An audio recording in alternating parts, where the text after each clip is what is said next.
Hello everyone, जैसे कि आप सभी को पता है कि पिछले वीडियो में हम लोग जीएसटी का डे 1 पढ़े थे। अभी हम लोग का डे 2 है। तो हम लोग यहाँ पे स्टार्ट करने वाला है कंपोजिट सप्लाई, जो कि आप देख पा रहे होंगे। और इसमें कंपोजिट मिक्स है और इनवर्ड आउटवर्ड ये सब हम लोग कवर करने वाले हैं। तो बहुत सारा स्लाइड हमारे पास है।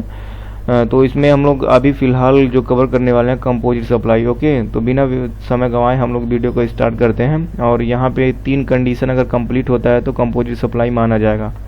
तो फर्स्ट पॉइंट हम लोग पढ़ेंगे, सप्लाई ऑफ 2 और मोर गुड्स और सर्विस टुगेदर। कोई भी गुड्स या सर्विस या फिर साथ साथ दिए जा रहे हैं फिर भी कंपोजिट सप्लाई माना जाएगा। और दूसरा जो कंडीशन है, इट्स अ नेचुरल बंडल, और नेचुरल बंडल होना चाहिए। ओके, और थर्ड जो होता है, वन ऑफ द सर्विस और गुड्स इज प्रिंसिपल सप्लाई। उनमें से एक प्रिंसिपल सप्लाई होना चाहिए। एग्जाम्पल के थ्रू हम लोग समझेंगे। अगला जो एग्जाम्पल हमारे पास है, ट्रेन टिकट इंक्लूडिंग मील। अगर आप ट्रेन टिकट लेते हो तो खाने पीने के लिए यहाँ पे मील्स दिया जाता है ना, तो इसके साथ ये मिलना है। ओके, तो ये नेचुरल बंडल होता है, तो इसीलिए इसे नेचुरल बंडल। अगर आपका प्रिंसिपल की बात करें तो ये जो टिकट आपने लिया था ये जर्नी करने के लिए, यही आपका प्रिंसिपल है। ओके, और आगे हम एग्जाम्पल और भी हमारे पास है, उसे भी हम लोग स्टडी करेंगे। Room with breakfast. आप किसी होटल में अगर आप रूम लेते हो तो उसके साथ ब्रेकफास्ट भी आपको दिया जाएगा। तो आपने तो रूम लिया था, उसके साथ ये नेचुरल बंडल है। ओके, तो ये प्रिंसिपल ये है आपका, आपने रूम लिया है, जो रूम लेने के लिए आप होटल में गए थे, तो ये आपका प्रिंसिपल हो जाएगा। तो जो प्रिंसिपल का जो यहाँ पे रेट होगा वही यहाँ पे लगेगा प्रिंसिपल प्रोडक्ट पे। और यहाँ पे लाइक अगला एग्जांपल हमारे पास, सप्लाई गुड्स विथ इंश्योरेंस। कोई गुड्स आप खरीद रहे हैं तो उसके साथ इंश्योरेंस मिलता है। लाइक फ्यूचर में अगर लॉस होता है तो इंश्योरेंस के थ्रू आपको भरपाई कर दी जाती है। और जैसे कि यहाँ पे आपको दिखाई दे रहा है, ये आपका गुड्स है और ये आपका इंश्योरेंस है, इसके साथ नेचुरल बंडल होता है। जो अगला एग्जांपल हमारे पास, supply of TV with remote. यहाँ पे टीवी और यहाँ पे रिमोट। तो टीवी के साथ आपको पता है कि रिमोट आपको नेचुरल बंडल होता है, ये मिलता है। अगर ये नहीं मिलेगा तो आप टीवी लेके क्या करेंगे। ओके, तो ये प्रिंसिपल सप्लाई आपका टीवी है, तो इस पे जो जीएसटी का रेट होगा इस पे रिमोट पे भी अप्लाई हो जाएगा। और इंश्योरेंस के वक्त जो गुड्स पे जो इंश्योरेंस मतलब जीएसटी का रेट था वही इंश्योरेंस पे भी लगेगा। और होटल के केस में होटल रूम का जो यहाँ पे जीएसटी का रेट था, प्रिंसिपल देखेंगे यहाँ पे, प्रिंसिपल पे जो जीएसटी का रेट था वही यहाँ पे फूड पे लगेगा। और इसी तरीके से इस पे भी ट्रेन टिकट पे जो था वही मील पे लगेगा। अंडरस्टूड। और यहाँ पे हम बोला भी है साफ how composite supply will be taxed, क्या टैक्स रेट लगेगा। Okay, in case of composite supply all supply will be tax at rate of principal supply. यहाँ पे साफ बोला है जो प्रिंसिपल सप्लाई है उसी का रेट सब पे अप्लाई होगा। अंडरस्टूड। अब हम लोग पढ़ेंगे mix supply. What is mix supply. अगर आपको नहीं दिख रहा है सही से तो मैं यहाँ से हाईलाइट भी करूँगा और यहाँ पे इस तरीके से आप देख पा रहे होंगे। ओके, तो हम लोग नेक्स्ट स्लाइड पर चलते हैं और मिक्स सप्लाई के बारे में पढ़ते हैं। मिक्स सप्लाई लाइक 2 कंडीशन है इसमें, जैसे कि आप देख पा रहे होंगे, सप्लाई ऑफ 2 और मोर गुड्स और सर्विसेज या टुगेदर। सेम फर्स्ट वाला जैसे कंपोजिट में था, सेम यहाँ पर भी गुड्स या सर्विस या दोनों साथ साथ। ओके, और सेकेंड जो है, 2 supply does not constitute a composite supply. इसमें अगर दो सप्लाई एक साथ अगर किए जाते हैं तो उसको कंसिडर नहीं किया जाएगा। ओके, तो आगे हम देखेंगे कैसे उसे हम फाइंड करते हैं, मतलब कंपोजिट है या फिर मिक्स है। तो इसका एग्जांपल भी हम यहाँ पे देख लेते हैं। लाइक अगर supply of watch plus wallet plus tie, जैसे कि यहाँ पे वॉच भी अगर आप खरीद रहे हो या फिर ये कर रहे हो, ये वॉच के साथ साथ ये भी मिल रहा है और टाई भी मिल रहा है। ओके, तो इसमें जिसके ऊपर तीनों में से जिसके ऊपर जीएसटी का रेट सबसे हाई होगा, यहाँ पे सबसे हाई वाला, यहाँ पे जिसका अमाउंट इसमें जिसका अमाउंट सबसे ज़्यादा होगा, जिसका अमाउंट सबसे ज़्यादा होगा तीनों में से, और जो ज़्यादा वाला अमाउंट होगा उसके ऊपर जो जीएसटी का रेट अप्लाई है वही दोनों पे लग जाएगा। लाइक यहाँ पे बोला भी है, how mix supply will be taxed. In case of mix supply all supply will be taxed at rate of higher rate amongst all supply. Okay, इसमें साफ बोला जिसका हाईएस्ट रेट होगा। ओके, जैसे कि यहाँ पे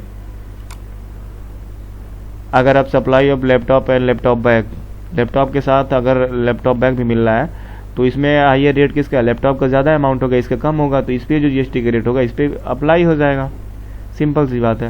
और सेम एग्जांपल यहाँ पर भी है लैपटॉप बैग्स, ओके, जिस पे ज़्यादा रेट जिसका रहेगा लैपटॉप का ही रहेगा, जाहिर सी बात है, तो इस पर जो जीएसटी का रेट है इस पर अप्लाई हो जाएगा। अगला हम लोग पढ़ने वाले हैं व्हाट इज़ रिटर्न। रिटर्न क्या होता है और ये हम लोग देखेंगे कैसे होता है। Okay, detail of transaction, transaction का डिटेल देना होता है इसमें, और सेल्फ असेसमेंट, ओके, अपने को स्वयं करना। और जैसे कि हमारे पास एग्जाम्पल है तो हम इसे जूम करते हैं और हाईलाइट करके आपको दिखाएंगे हम।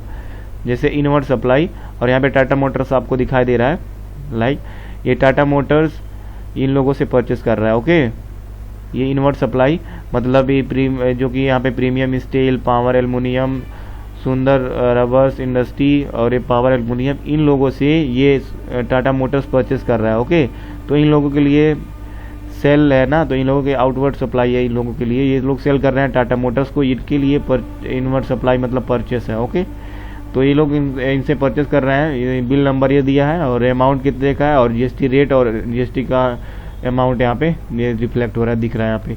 अब ये जब ये परचेस कर लेता है देन ये सेल करता है, यहाँ पे पार्टी आउटवर्ड सप्लाई आपको दिखाई दे रहा है। आउटवर्ड सप्लाई ये जो टाटा मोटर से सेल कर रहा है। ओके, पार्टी का नाम जैसे भरत ऑटोमोबाइल्स और मोहन ट्रेडर्स। ओके, ये दो बिल एक के नाम पे बना है, एक बिल दूसरे के नाम पे मोहन मोटर्स के नाम पे बना हुआ है, सॉरी, और एक बिल और है साई मोटर्स। तो यहाँ पे 4 बिल बना हुआ है, बट 2 बिल एक के नाम पे है और ये तीसरा और चौथा अलग अलग के नाम पे है। ओके, और ये सेल करा है, सेल का अमाउंट और जीएसटी का अमाउंट यहाँ पे है। तो ये इन लोगों के लिए सेल, ये जो आपको प्रीमियम पावर एल्युमिनियम सुंदर दिखाई दे रहा है, इन लोगों के लिए सेल है, टाटा मोटर्स को सेल कर रहे हैं और टाटा मोटर्स इन पार्टियों को सेल कर रहा है। ओके, अब कैसे जीएसटी रिटर्न फाइल करेंगे ये सब देखेंगे, नीचे लिखा हुआ है। तो जैसे कि आप देख पा रहे हो कि 10th of the next month GST R1 details of outward supply, GST R1 हम लोग को फाइल करना होता है जैसे कि गवर्नमेंट के वेबसाइट पे gst.gov.in पे, और यहाँ पे आउटवर्ड सप्लाई कोड को देगा, ये लोग सेल करे हैं ना, तो ये लोग देंगे। पहली बात तो टाटा मोटर्स को बताएंगे किसको किनको सेल करे हैं, तो टाटा मोटर्स, ये तीनों टाटा मोटर्स को तीनों सेल करे हैं। ओके, तो ये अपना जीएसटी R1 फाइल करेंगे और यहाँ पे टाटा मोटर्स सेल करा है इन तीनों को, ये आपको दिखाई दे रहा है। तो यहाँ पे टाटा मोटर्स फाइल करेगा और जैसे 2 बिल भारत के नाम पे बना है, तो और मोहन के नाम पे, साई मोटर्स के नाम पे। ओके, तो यहाँ पे ये जीएसटी R1 ये टाटा मोटर्स फाइल करेगा। नेक्स्ट नीचे हम लोग देख लेते हैं 11 to 15 of the next month GST R2 details of inward supply. अब इसमें परचेस का सप्लाई देना पड़ेगा, details of inward supply purchase कर। जैसे ही टाटा मोटर्स अपना जीएसटी R1 यहाँ पे फाइल कर देगा, तो ये सभी का जो लेज़र है प्रीमियम स्टील जो सेल करे थे, इनके जीएसटी R2 में ऑटोमेटिक रिफ्लेक्ट हो जाएगा जब टाटा मोटर्स कर देगा। जैसे कि यहाँ पे आपको दिखाई दे रहा है पार्टी, इनमें इनके जैसे वो कर दिया है Tata Motors GST R1 file कर दिया है, तो ये इनके जीएसटी R2 में बटन हाईलाइट होगा, एक्सेप्ट, मॉडिफाई और कैंसिल। बस ये करना होता है। एक्सेप्ट अगर आप सब कुछ सही है तो एक्सेप्ट कर लेंगे, अगर उसमें कुछ मॉडिफाई करना है, जो भी रिटर्न फाइल करे हैं टाटा मोटर्स, तो उसमें मॉडिफाई कर सकते हैं, कैंसिल करना चाहते हैं कैंसिल कर सकते हैं। 3 बटन हाईलाइट होता है। जब टाटा मोटर्स जिसे हम सेल करे हैं वो अगर रिटर्न फाइल कर देता है जीएसटी R1 का, तभी रिफ्लेक्ट होगा आपके जीएसटी R2 में। जीएसटी R2 में आपका परचेस का डिटेल्स होता है, मतलब इनवर्ट सप्लाई का। ओके, और यहाँ पे 20 of the next month GST R3V monthly return, इसे बोलते हैं consolidate report GST R1 and GST R2। It's okay, I hope आपको समझ में आ रहा होगा। और हम इसे जिम आउट करते हैं और चलते हैं नेक्स्ट स्लाइड पे। और यहाँ पे जैसे टाटा मोटर्स आपको दिखाई दे रहा है, इनवर्ट सप्लाई इन लोगों से परचेस करा था। यहाँ पे मैं इसे जूम करता हूँ, इनवर्ट सप्लाई जैसे यहाँ पे इन पार्टियों से परचेस करा था, इनवर्ट सप्लाई बोले कि इसे, और यहाँ पे टाटा मोटर्स इन पार्टी को सेल कर आउटवर्ड सप्लाई। ओके, यहाँ पे आप देख सकते हैं जीएसटी का रेट, जीएसटी का अमाउंट और अमाउंट, टैक्सेबल अमाउंट यहाँ पे शो हो रहा है। तो हम जूम आउट करते हैं और नेक्स्ट स्लाइड पे चलते हैं और देखते हैं यहाँ पे आप इसमें देखेंगे 1/10 of the next month every dealer is liable to furnish the details of outward supply. आप यहाँ पे वर्ड एक देख पा रहे होंगे, जैसे मैं यहाँ पे जूम करता हूँ और हाईलाइट करता हूँ, यहाँ पे आपको फर्निश द डिटेल्स है। फर्निश का मतलब होता ही है कि रिटर्न फाइल करना। ओके, ये रिटर्न फाइल अगर आउटवर्ड का रिटर्न फाइल कर देता है गवर्नमेंट को, GSTR1 जैसे कि यहाँ पे कौन कौन करेगा, प्रीमियम स्टील, पावर, एल्युमिनियम, ये सब सुंदर रबर इंडस्ट्री, क्योंकि इन्होंने टाटा को सेल करा था, तो ये लोग GSTR1 अगले महीने के 10 तारीख तक फाइल कर देंगे। ओके, देख सकते हैं यहाँ पे पार्टी का नेम है, ये तीनों टाटा मोटर्स को सेल करे थे। ओके, अब हम लोग नीचे भी देख लेते हैं, और यहाँ पे टाटा मोटर्स भी सेल करा था। टाटा मोटर्स जो इन तीनों को भरत, 2 बिल तो भरत के नाम पे बना था, मोहन, फिर साई मोटर्स के नाम पे। ये GSTR1 अगले महीने के 10 तारीख तक फाइल कर देगा। ओके, अब हम लोग आगे देख लेते हैं नेक्स्ट स्लाइड पे, और यहाँ पे आपको दिखाई दे रहा होगा अब 1/11 to 15 of the next month every dealer is liable to do 2 things. Okay, GST2A आपको 2 चीज़ें करने होंगे। अब जैसे कि मैं यहाँ पे जूम कर रहा हूँ, फिर आपको दिखा रहा हूँ, सॉरी, जैसे कि आप देख पा रहे होंगे इसमें साफ साफ बोला है कि 11 से 15 तारीख तक यू नीड टू चेक, आपको चेक करना है GSTR2।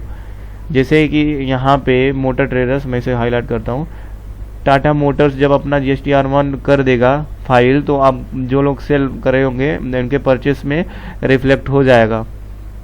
जैसे यहाँ पे प्रीमियम स्टील्स, पावर, एल्युमिनियम, सुंदर रबर्स, इनका बिल नंबर टाटा को सेल करे थे। GSTR1 जब ये फाइल वो कर देगा तो GSTR2 पे इनके इस तरह का ऑप्शन आ जाएगा, accept modify cancel, accept modify cancel. तो इसमें से अगर सब कुछ सही होता है तो एक्सेप्ट करना होता है आपको। एक्सेप्ट करने के बाद फिर आपको आगे कुछ करना होगा, जो जिसमें GSTR3 भी आपको जिसमें कंसोलिडेट होता है उसे आपको रिटर्न फाइल करना होता है। जैसे यहाँ पे on or before 20 of the next month every dealer is liable to furnish. जैसे मैं यहाँ पे जूम कर रहा हूँ ताकि आपको अच्छे से दिखाए, एवरी डील यहाँ पे दिया है on or before 20 of the next month every dealer is liable to furnish. Furnish मतलब होता है रिटर्न फाइल करना। द मंथली रिटर्न्स कंसोलिडेट, एक फॉर्म आपको जनरेट करना पड़ेगा सबसे पहले। GST PMP 06 जो कि चालान जनरेट होता है, ये आपका GST का पेमेंट करेंगे तब ये आपको मिलता है, जिसमें at first pay tax liability and get BRN code and challan number. Okay, ये मिल जाएगा आपको जब जैसे ही पेमेंट करेंगे। देन आपको GSTR3 भी नाउ यू कैन फिल, आपको फिल करना पड़ेगा। कौन कौन करेगा, जैसे टाटा मोटर्स जिन लोगों को सेल करा था ये रहे, और यहाँ पे GSTR3 भी जनरेट करना पड़ेगा। और ये जो लोग टाटा मोटर्स को सेल करे थे, ये पार्टी एल्युमिनियम, पावर एल्युमिनियम, सुंदर रबर्स, ये सब GSTR3 भी ये सब भी करेंगे, जिसमें ये सब एक्सेप्ट करना पड़ेगा। बटन आ जाएगा इन लोगों ने, जैसे ये करेगा वैसे ही इसमें रिफ्लेक्ट हो जाएगा GST एक्सेप्ट मॉडिफाई कैंसिल का। इसे आप को एक्सेप्ट करना पड़ेगा अपने अकॉर्डिंग। अगर मॉडिफाई करना है कुछ तो मॉडिफाई कर सकते हैं। ओके, हम लोग आगे देख लेते हैं, और इसमें सारा कंप्लीट हो चुका है GST रिटर्न। आई होप अगर आप नहीं आया तो एक बार और वीडियो रिपीट करिएगा, फिर आपको समझ में आ जाएगा। और नेक्स्ट स्लाइड पे हम लोग देखेंगे जिसमें है इसमें GST रजिस्ट्रेशन, सॉरी, इसे हम जूम आउट करते हैं और नेक्स्ट स्लाइड पे चलते हैं, जिसमें आपको GST REG दिखा देगा रजिस्ट्रेशन, और सेकंड पॉइंट आपको दिखा देगा GST रिटर्न प्रोसेस। कैसे रिटर्न प्रोसेस क्या क्या है, जैसे एक रेगुलर डीलर की बात करें तो यहाँ पे GSTR1, GSTR2A, GSTR3B, ये तीनों रेगुलर डीलर अगर आप है तो फाइल करना पड़ेगा। ओके, आपको पता है कि GSTR1, GSTR3B यही 2 ही चीज़ आपको फाइल करना पड़ता है। GSTR3 में दोनों GSTR1, GSTR2A दोनों कंसोलिडेट डिटेल्स आ जाता है। कंपोजिट डीलर मतलब मेंटेन करना पड़ेगा, तीनों आपको देखना पड़ेगा। कंपोजिट डीलर में GST CMP 08 जो कि एनुअल रिटर्न फाइल होता है, GSTR4 जो कि क्वार्टरली रिटर्न फाइल होता है, ये फाइल करना पड़ता है। ओके, अब हम लोग यहाँ नीचे देखेंगे जो लेज़र होते हैं, एक इलेक्ट्रॉनिक लेज़र्स 3 होता है, इलेक्ट्रॉनिक टैक्स लायबिलिटी रजिस्टर्ड जिसे बोलते हैं, और electronic credit laser, electronic cash laser. Okay, जैसे आप देख पा रहे होंगे यहाँ पे इलेक्ट्रॉनिक टैक्स लायबिलिटी रजिस्टर दिख रहा है, इसमें आपका टैक्स का लायबिलिटी कितना गवर्नमेंट को पे करना है इसमें रिफ्लेक्ट होगा।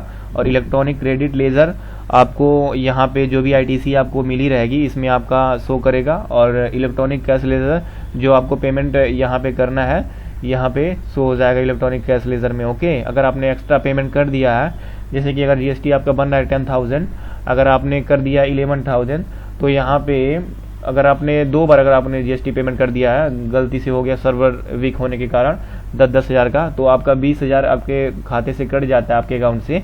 तो उसमें अगर 10,000 का तो पेमेंट हो गया, 10,000 जो आपका बचेगा वो कैश लेज़र में आ जाएगा, रिफ्लेक्ट हो जाएगा आपका। ओके, अब यहाँ पे जीएसटी का पेमेंट चौथा है, फिर जीएसटी का पेमेंट करेंगे। इन दोनों में, तीनों में से, ये दोनों में से आपको एडजस्ट करके पेमेंट कर सकते हैं आप। ओके, आई होप आपको समझ में आ गया होगा। मोटी बातें आपको समझना है, ज़्यादा डीपली नहीं जाना है। और यहाँ पे जैसे कि जीएसटी R1 जो होता है उसमें कौन कौन से टेबल्स होते हैं उसके बारे में यहाँ पे लिखा हुआ है, तो मैं इसे जूम करके आपको दिखा देता हूँ। जैसे कि GST R1 mainly 11 tables are there, ठीक है, उसमें 11 टेबल होते हैं। और क्या क्या 11 टेबल्स जो होता है पॉइंट में क्या क्या लिखे रहते हैं, जैसे कि यहाँ पे क्या क्या शो होता है उसमें। First, B2B business to business invoice, detail of outward supply, जो भी आप सेल करते हैं उसका डिटेल्स इसमें दिखता है, रजिस्टर्ड डीलर अगर होते हैं तो ही। ओके, अब सेकंड जो है B2C जो आपको लिखा हुआ है, इसका मतलब होता है business to consumer, business to consumer large लिखा हुआ आगे। अगर आपका किसी ऐसे कंज्यूमर को सेल कर रहे हो जिसका अमाउंट 2.5 लाख से ऊपर है तो ये लार्ज में जाएगा।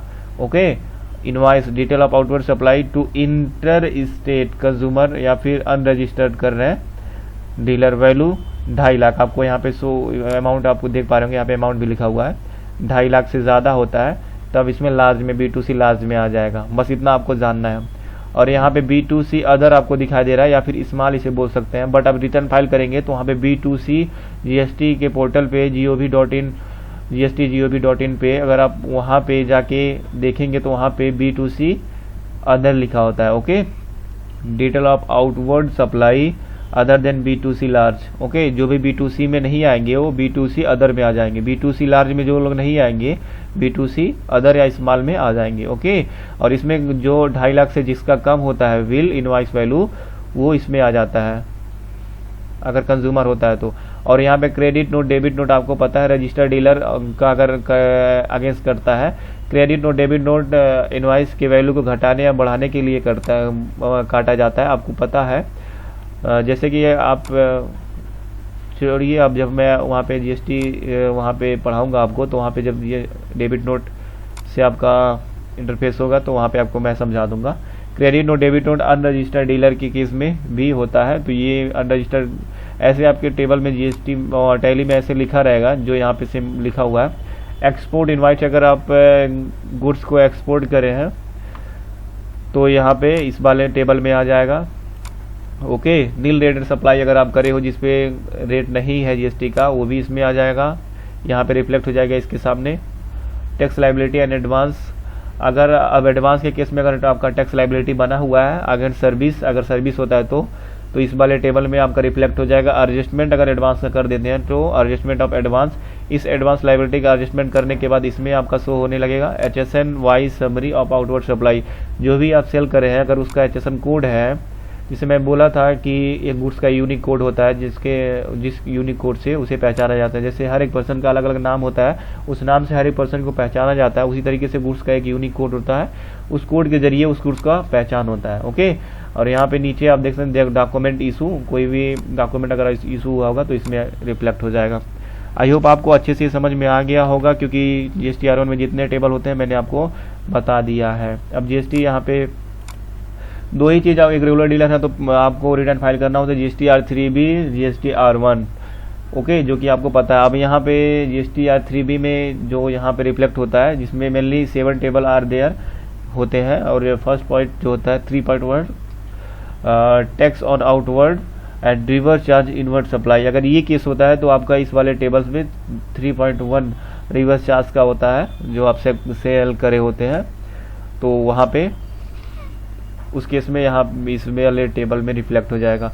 और 3.2 में इंटर स्टेट सप्लाई, जब आप अपने स्टेट से बाहर सप्लाई करते हो तो यहाँ पे रिफ्लेक्ट हो जाएगा, और जो भी आईटीसी आपको मिला रहेगा यहाँ पे रिफ्लेक्ट हो जाएगा। ओके, परचेस का यहाँ पे आपको पता चला आईटीसी यहाँ पे लिखा हुआ है, तो इसी में आपका परचेस जो किए रहेंगे उस पर जो टैक्स दिए रहेंगे, आईटीसी जितना एलिजिबल होंगे आप इसमें आईटीसी में शो करेगा जितना आपके पास आईटीसी है। आईटीसी आपको पता है कि आपका करेंट एसेट होता है।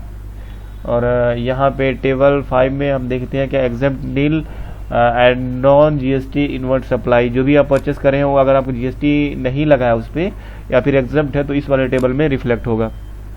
5.1 इंटरेस्ट एंड लेट फीस, अगर आपने जीएसटी का रिटर्न फाइल सही टाइम पे नहीं करा है तो यहाँ पे जीएसटी R1 का जैसे कि टाइम होता है कि जीएसटी R1 का 10th of the next month तक आपको रिटर्न फाइल कर देना होता है। अगर 10 तारीख तक आपने नहीं करा, 15-20 को करा है तो आपको लेट फीस आपको देना पड़ेगा या इंटरेस्ट देना पड़ेगा, तो इस वाले 5.1 वाले टेबल में वो रिफ्लेक्ट होगा। अगर आप पेमेंट ऑफ टैक्स का पेमेंट कर देते हैं तो यहाँ पे टेबल 6 में जो किए रहते हैं यहाँ पे पेमेंट ऑफ टैक्स यहाँ पे रिफ्लेक्ट होगा। अब यहाँ पे 5 TDS एंड TCS क्रेडिट, अब यहाँ पे टैक्स डायरेक्टर एट सोर्स और टैक्स कलेक्टेड एट सोर्स उसका डिटेल्स इसमें होगा। ओके, अंडरस्टूड, आपको समझ में आ गया होगा। हम लोग आगे देखेंगे टाइप ऑफ रिटर्न्स, कितने तरह के रिटर्न्स होते हैं, जैसे कि type of return GST R1, GST R2A, GST R2, GST R1A, ये सब जीएसटी के टाइप हैं जो कि मेनली आपको जो अगर रेगुलर डीलर के अंडर में अगर आप अकाउंटिंग कर रहे हो तो यहाँ पे जीएसटी R1 और जीएसटी R3 भी आपको यहाँ रिटर्न फाइल करना होता है। ओके, तो ये सब उतना ध्यान नहीं देना, हमको उतना कंपल्सरी नहीं है। उसका ड्यू डेट दिया है 10 तारीख तक, जो कि मैंने आपको बता रखा है। आगे हम लोग चलते हैं return in GST returns. Monthly और एनुअली रिटर्न्स होता है। अगर मंथली जो रिटर्न्स होता है आउटवर्ड, जो कि next 10th of the next month करना होता है, आउटवर्ड सप्लाई जो भी आप सेल करें जीएसटी R1 का, वो 10 तारीख तक अगले महीने तक कर देना होता है। इनवर्ट सप्लाई जो होता है परचेज का, वो 15 तारीख तक, नेक्स्ट ऑफ द 15। ओके, और जो आपका 3 रिटर्न होता है मंथली, और यहाँ पे जीएसटी रिटर्न्स बाई 20 तारीख तक, नेक्स्ट अगले महीने के 20 तारीख तक जो होता है। जीएसटी R3 भी आपको पता है, मैंने बता दिया था। और एनुअल रिटर्न जो आपको करना होता है 31 दिसंबर तक, ये आपको कंपल्सरी, ये आपको ध्यान देना है। 31 दिसंबर after the end date of financial year, तो 31 दिसंबर तक आपको एनुअल रिटर्न कर देना है अगर रेगुलर डीलर आपको। तो यहाँ पे जीएसटी इन टेक्नोलॉजी और सेंट्रिक इम्प्लीमेंटेशंस, ये सब आपको उतना ध्यान नहीं देना है, तो मैं इसे नहीं पढ़ाता हूँ, इसे मैं आगे कर देता हूँ। यहाँ पे एक्सक्लूजन फ्रॉम जीएसटी प्रीव्यू, यहाँ पे पेट्रोलियम प्रोडक्ट, ये सब भी आपको उतना ही पीछे आप पढ़ चुके हैं, तो इसके बारे में हम लोग यहाँ पे डिस्कस नहीं करेंगे। Provision related to GST practitioner, अगर आपको जीएसटी प्रैक्टिशनर बनना है तो आपके लिए क्या क्या एलिजिबिलिटी होना चाहिए। Application for enrolment as a tax practitioner, eligibility criteria to be qualified as a TRP, और जैसे कि बीकॉम हो गया, BBA अगर करे हैं, LLB करे हैं, CS करे हैं, या फिर MCOM, MBA, CA, ICW, अगर आप इसमें से कोई भी आप करे हैं तो आप जीएसटी प्रैक्टिशनर के लिए एलिजिबल हैं, आप इसे अप्लाई कर सकते हैं। Okay, retire officer of revenue हमारा होगा जीएसटी और टैली। अब हम लोग प्रैक्टिकल के लिए एलिजिबल हो चुके हैं प्रैक्टिकली करने के लिए, तो हम लोग टैली पे अब स्टार्ट करेंगे। तो आज के लिए बस इतना ही। Thanks for watching this video. अगर अभी thanks for watching this video.